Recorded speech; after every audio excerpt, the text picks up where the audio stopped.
Welcome, everyone. Today we're speaking with Paul from Buglife. Paul, thank you so much for coming on this chat with us. For people who are not familiar with Buglife, can you tell us a little bit about the organization and what it is you do? So Buglife is the only organization outside of the United States of America that looks after all invertebrates.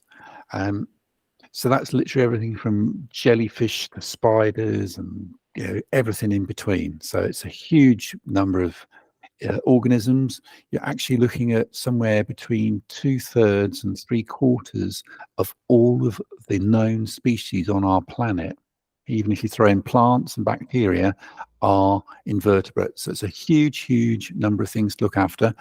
And what do we do? Well, we do practical conservation work, which is things like creating pollinator-rich habitat like wildflower meadows along a network of what we call them the bee lines, which are insect superhighways that's now been adopted across Europe as the buzz lines, which we're really excited about.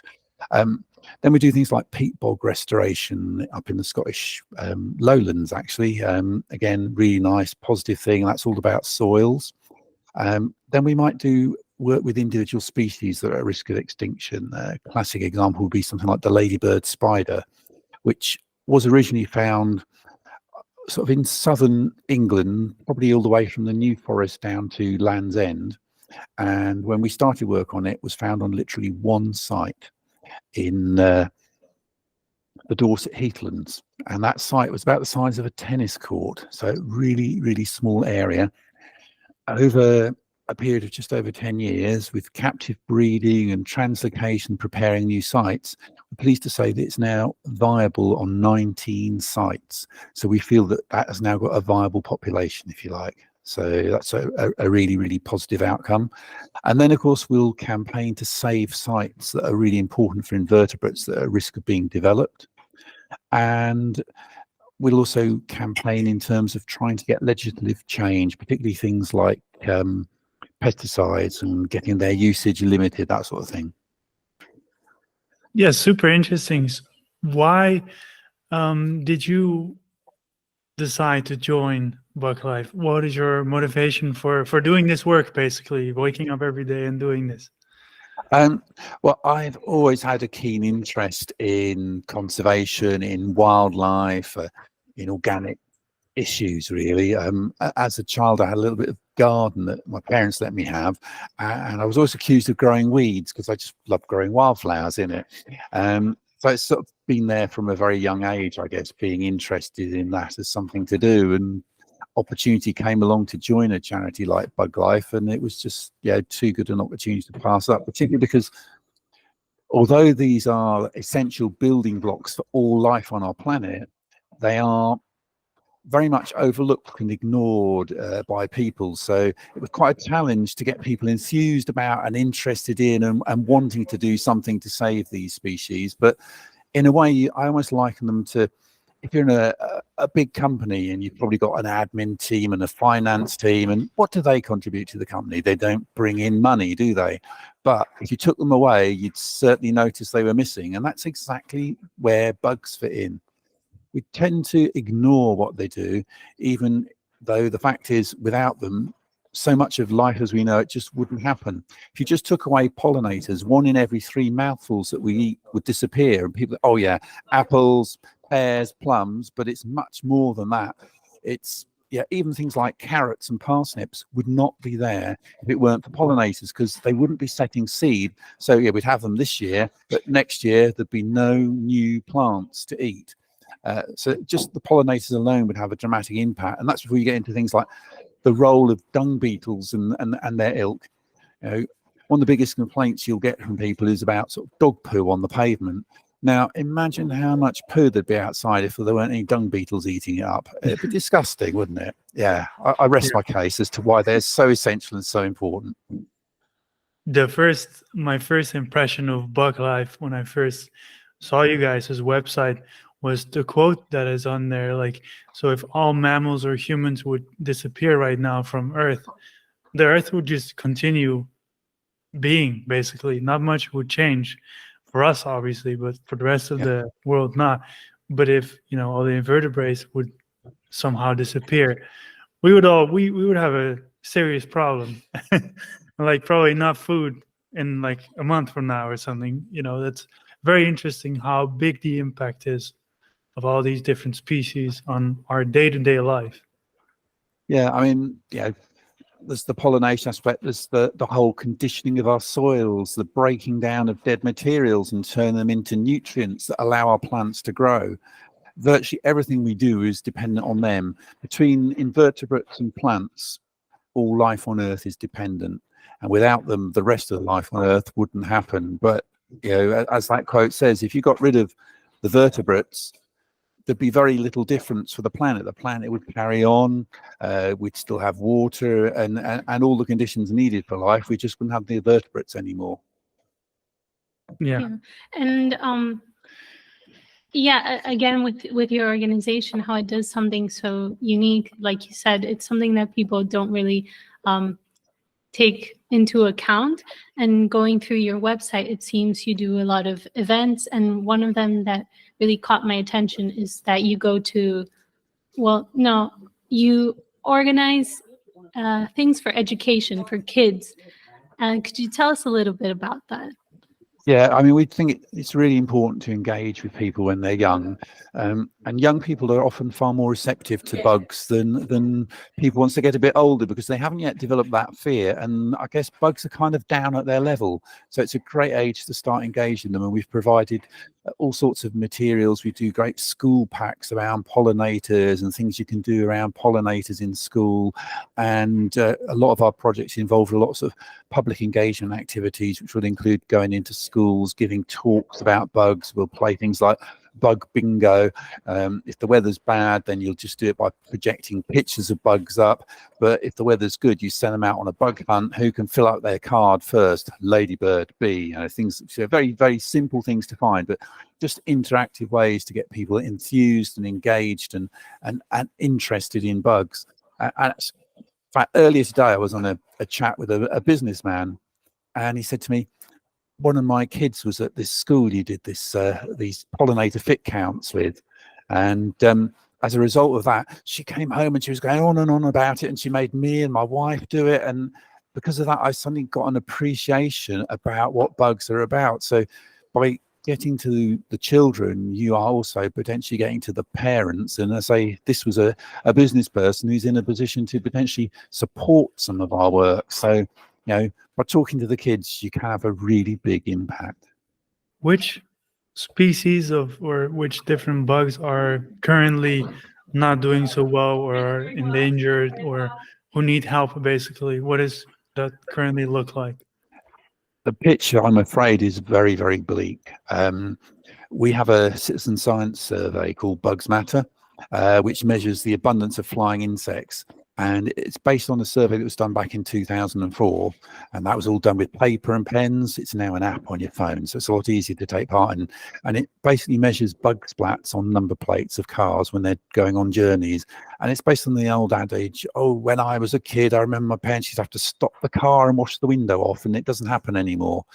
But this is much more scientific, because obviously windscreens are all different angles. Number plates are the same size and in the same orientation. And that has shown that since that baseline data in 2004, we have suffered in the UK over a 60% decline in the abundance of flying insects. If you look at things around catches of shellfish, you see similar declines going on in shellfish, in lobsters and crabs. So this decline doesn't seem to just be confined to terrestrial invertebrates. It seems to be happening to invertebrates everywhere, and that is a catastrophic fall. That, as I said, since around about the year 2000. We believe there were far higher losses back in the 60s and 70s, when there was far less understanding about the impact of pesticides that were being used, and people were still spraying stuff like DDT around in their gardens. So the drop in numbers and the decline is really, really worrying. That's not to say that every single species is doing badly, but virtually every species that is a specialist is doing badly. So a bee that's dependent upon a certain type of flower Most of the butterflies are in decline. Some of the generalists are doing okay. Things like the common cockroach, the housefly, they're doing okay. Their numbers are, fairly decent, but all of the ones that are specialist feeders or have specialist niches of habitats, they're doing really badly. And to the extent where by 2050, you could see around about 40%. So 4 in every 10 of the known insects on this planet could disappear. That is how alarming those declines are. Yeah. And yet there'd still be the generalists there, but some of those specialists are absolutely essential. People go, what's the purpose of a midge? Yeah, everyone hates midges, don't they? Buzz around and they bite people. Well, midges are the only pollinators of the cocoa plant. Without midges, there'd be no chocolate. So you see, all of these things even have an important benefit to us as human beings, let alone their role in food chains and other areas. Yeah, that's so interesting. So you say on generally speaking, the 60% decline is in the UK. Is that number worldwide, or maybe for Europe or other parts of the world? Is it similar or worse, better? There have been other studies from different countries around the world, and they're all looking pretty grim. The studies came from Germany about abundance in this was done in nature reserves, and this was over a longer time period, goes back to about 1970, and there you're looking at sort of high 70% of decline, so similar sort of levels really. And there are even some figures have come out from places like Mexico, which again are showing similar dramatic levels of decline. So it's not a specific problem for one country. It's not even really a specific problem for one continent. It's a global issue that's going on, and there's multiple causes. There's loss of habitat. Alongside loss of habitat, you've got loss of connectivity of habitat, which of course then makes that vicious circle, because once my habitat's no longer connected, if my bit of habitat disappears, I've got nowhere to go, so I disappear with it. So it gets worse and worse every time something disappears now. There's our use of chemicals, and I say our use of chemicals because pesticides, they're used to kill insects. They're non-discriminatory. They kill masses of different insects. But herbicides are also really bad. People talk about our beautiful, pleasant green countryside, but very often it is just monochrome green because they've used all these herbicides. They've got rid of all the flowers. They've ripped out the hedgerows. So there is nothing really there to sustain most invertebrate life in the countryside. And it's a sad fact that if you look at urban areas, there's now more diversity of bee species in an urban area than there is in the countryside. And I mean, in the UK, one of our rarest bumblebees is the shrill carder bee, which 30 odd years ago was within southern Britain probably the most common bumblebee species. And it's now basically stuck on a few brownfield sites in the Thames Gateway, a few sites in the Somerset Levels, on Salisbury Plain on what is a military firing range, and a few brownfield sites around Cardiff. So it's very much stuck now in these urban areas and these few areas of countryside that have never been treated with chemicals because they're used for military purposes. And aside from that, on your website, I saw a mention of light pollution. How does that affect? What is that exactly? Yeah, see, light pollution is probably the last acceptable form of pollution on our planet, unfortunately. We call it artificial light at night, or ALAN for short, which I quite like talking about. The problem with ALAN, Luckily, we haven't got any Allans on this call. Now, the impact of artificial light at night is really, really dramatic. It is estimated that 1 in 3 insects that are impacted by it die as a direct result. Either they fly into something and basically bash themselves to death, they fly onto something that's really hot and burn up, or of course they become really easy prey to nighttime predators. Now, people immediately think of moths as being what's affected, but light at night affects the vast majority of insects. Many insects are nocturnal, and perhaps the most charismatic thing that's being affected is the glowworm, because the glowworm depends upon darkness to be able to find mates, because they light up this big glowing body that attracts the mates in. And the artificial light at night means glowworms, and I've seen figures, the whole of Europe are in serious decline across the whole of Europe, and many of these species are now getting red listed because of this artificial light at night that is just preventing them being able to find mates, to be able to reproduce. So really, really serious problem with it. And because modern trends have made things worse rather than better, we've all gone for these diodes, haven't we, which are much lower on energy output, and that seems really good for the planet. And it is good for the planet in many ways, but it's really bad for pollution at night because they're much brighter than the lights they've replaced. And also they are completely in the white light spectrum, whereas what they've replaced were quite predominantly things like sodium lights, which are yellow red end of spectrum. And the yellow red end of spectrum is the least intrusive. It does have an impact on a number of species still, but it's not as bad as the white light. So our energy saving has actually made things worse. Another thing that's actually made things worse, that again is counterintuitive, if you like, is solar powered lights in your garden. Lots and lots of people have these solar powered lights in their garden. Oh, that's really good. I'm not using any electricity. I'm generating it all for free. Yeah, and you're putting light out there all the time, even when you're not there. The important thing is to make sure that the light is only on when you need it to be on, not on all the time. So solar lights are actually really, really bad. Better to have motion sensors or timer switches, or just turn a light on when you need it, turn it off when you don't. And we can all do things. If you draw curtains or drop blinds or close shutters before you put the lights on in your house, that glare is not going to blow outside. But if you've been in any of our cities at night time and you see all of those offices that are now empty and are still lit up, blaring into the night sky, it's really, really worrying, and you can see how that's having a major impact. And it's not just invertebrates that are impacted. Bats are impacted, obviously, but so are things like birds, because birds don't think it's nighttime, so they're up all the time, and then they get stressed and tired. And even human beings suffer from having too much light at night. We do need darkness at light, but we also have this fear of the darkness. Although, of course, it is true that if there wasn't a light there, there'd be no shadow for danger to lurk in. So, obviously, one thing you guys work on is, or at least in educating people, is to work on the causes that affect the decline in all these species. That's probably the biggest thing. If, for example, a type of primate would be almost endangered or almost extinct, usually you see breeding programs or different initiatives to bring back the species. How does that work? Or I don't know if that actually works like that with insects and bugs. Is there a way to increase the population as human beings, basically?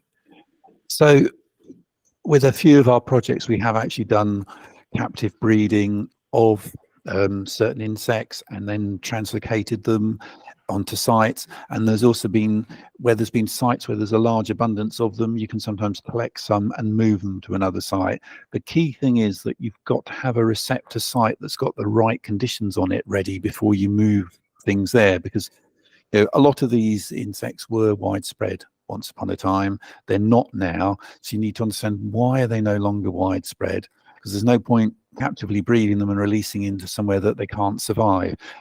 So I mentioned earlier the ladybird spider, but there's things like the quite charismatic creature really is the wart biter bush cricket, so named because people used to believe you could get them to bite warts off you. And people don't realize this, but crickets have got an incredibly strong bite. You can get a really nasty nip off one, in fact. Yeah, most of my colleagues say they're the worst insect for things. It's not about getting stung by a hornet, it's don't get bitten by a bush cricket. Anyway, yeah, so we've done a lot of translocation of them. So you prepare a new site that's going to have the right conditions and move them to them. We've done a lot of work with the narrow-headed ant, which is in England. It's found on basically one site down in Devon, and it's also then found in Scotland in the Cairngorms, and it's found nowhere in between. And so we've done a lot of work on that and looking at how to translocate it, because Most ants, you've got one central nest, the queen ant in it, and all the worker ants. The narrow-headed ant has this strange structure where you've got the central nest. It's a type of wood ant, so you've got the raised nest, but then there's a series of little satellite raised nests around it, and the queen could be in any one of those nests. So moving one is really difficult, and as part of that, we actually translocate a whole of one of these and put it in a member of staff's house, and he sort of watched them and observed them. And it's really funny. So he was putting expenses claims for one pair for feeding his ants and things like that, just to basically learn more about their ecology. And we're now trying to put together a project to do more work on actually starting to translocate and prepare new sites for them. But very often you need to try and understand, and unlike most mammals, very little is known about the whole life cycle and reproduction and food cycle of many of the invertebrates. So all of that needs to be studied and understood before you can go down that route. But there have been some very successful translocations. The streaked bombardier beetle was translocated from former London Dockland area that was being built on, and they've created a new site for that, actually on the roof of the University of East London. And the beetles are absolutely thriving up there. And that's a really interesting beetle as well, because it squirts acid when it feels threatened from its abdomen. And it can squirt it quite some distance. So it's quite a sight to see if you get one and it's upset, but put safety goggles on first, just in case. So one thing I find very interesting, you already mentioned it in the beginning of this interview, is the beelines. And could you tell us a little bit more about how that works, how the process of establishing a new beeline works, and just what you guys' role is in creating these beelines? So beelines is our way of looking at tackling the connectivity issue and the habitat connectivity issue. And what we basically do is, first of all, we get in data of areas that are good for pollinators, and we populate those on a map. And we do them in sort of small geographical areas. So it might be 1 or 2 counties of England, for instance, at a time. So it's that sort of small-sized area. We get those together, and then we get local people who've got an interest in nature, who are landholders, etc., from those areas around the table. And nowadays, it's actually becoming easier because it's a virtual table, so it's easier to get them there, and you can do it all online. And we say, look, this is what the map says. What do you think? And people say, well, actually, that site's gone, or this place is also really good. So you get local ground truthing and buy-in of the initial data. We then go away and we look at lines of connectivity, and we try and join up so that you've got a north-south and an east-west line approximately through each of those areas that we've worked on. And that's obviously not a straight line, because you try and join up as many of the dots as you can, but you can't obviously join up all of them. We then get a similar group of people around the virtual table. This is the lines the computers come up with. What do you think? And people say, oh, well, you can't go through there because there's this development coming there. Or if you go through there, you pick up this wonderful valley and so forth. So the lines get tweaked, and then obviously we have to tweak them when they reach the boundaries of that area so that they meet the ones in the next area. But you've very much got local buy-in to those lines. And the principle of it is, in England and Wales, we've lost 97% of our wildflower-rich meadows since the late 1930s. And now that actually equates to an area of land about 1.5 times the size of Wales itself. So it's a massive area that you've lost. In order to put that connectivity back, you can work on these lines like we are, or you can just randomly do stuff. If you randomly do it, you need to create 10 times the area than if you work on the lines. And we call them insect superhighways, although the reality is they're more insect stepping stones, because of course bugs can fly from place to place. So unlike if you're building a highway, the moment the highway ends, your car stops and it can't go on. insects can move on. And as long as these stepping stones are within about 0.5 kilometre of one another, you will get connectivity, and bugs will start to be able to move up and down these lines. And that means they can escape when something terrible happens, a fire at this one really good site, or a flood there, or a chemical spillage. They can escape and move away, as opposed to all being wiped out when one of these, terrible occurrences, whether natural or man-made, occurs where they are. What are some of the things that people with gardens can do to accommodate and, I don't know, make their garden more suitable for wildlife? There are so many things we can do in our garden spaces. I would say number one, be a bit untidy, particularly over the winter months. Bugs need somewhere to rest and escape from the extremity of cold. And they like to do that in old leaf piles, in old wood piles. If you can create a wood pile in your garden, that's a really good thing to do. Then think about what's growing in it. Make sure you've got plants that are accessible to pollinators and are good food plants for them. And interestingly, most common garden butterflies require the stinging nettle as the food plant for their larval stages. So if you can find a way to grow some nettles safely in a garden, it's a good thing to do. Now, they do spread, but you can treat it a bit like the way people treat mint. Grow it in a metal bucket so it can't escape it, but you've got it there as a food plant for them. If you've got really limited space and you want to get stuff out of your garden as well, think around herbs. Herbs are excellent for pollinators, as long as you let them flower, of course. And on that basis, even if you live in a flat and all you can do is put out a window box, I always say grow herbs in it, let them flower. You've made, if you like, a motorway service station where a pollinator can pop in, fill up, refuel, and then be able to go that little bit further to the next really good stepping stone.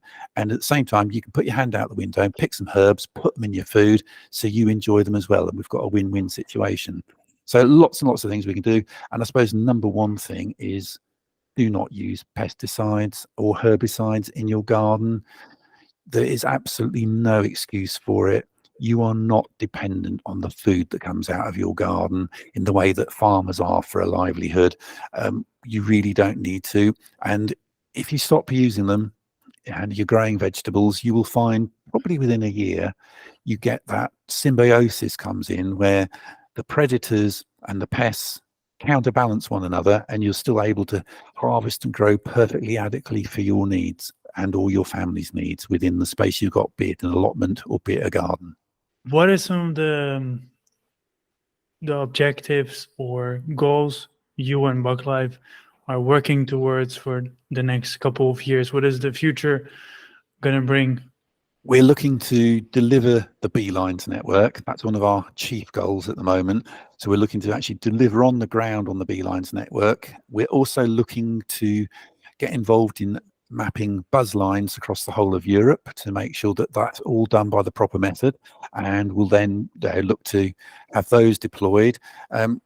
We're very strong on the idea that there should be no more extinctions, and so we'll do anything and everything we can to try and prevent extinctions, be it captive breeding and or campaigning vociferously to save important places. And of course, we're quite unusual in that for us, quite often a brownfield site's a really important place because it has what we call open mosaic habitat, which is absolutely brilliant for bugs, but is the sort of habitat that a lot of other wildlife organisations are not so interested in. So we might fight to save some very strange sites. For instance, we're fighting to save Swanscombe Marshes at the moment, which is a huge site just outside of London in the Kent on the Thames estuary, that they want to turn into a sort of theme park. A bit like a sort of Disneyland, but it's not a Disneyland. And we've managed to get that designated as a site of special scientific interest because of the bug assemblages there. It's one of only 2 places in the whole of Britain where you'll find the distinguished jumping spider, but it's got almost 250 red listed invertebrate species on the site, as well as 84 breeding pairs of birds. So it is a really good site for nature, as you can see, because if you've got invertebrates, the other things will come. Amazing. Is there anything you would like to share with our listeners? And also, what where can they find a bit more information on what you guys guys do, or how can they support you guys? So I would urge people to reconsider your impressions of bugs. Yes, they are weird and they look alien, but when you actually look into it, without them, life as we know it certainly wouldn't continue. Life as we know it may not even exist, and we might not even exist without them. So they are really important. So start to value them, start to understand their value. Have a look at our website, buglife.org.uk. There's a wealth of information of things you can do and things you can get involved with. And if you can afford to, please consider joining Buglife as a member. That money goes into conservation work. Less than 5% of all the monies that come into Buglife goes into anything other than practical conservation work.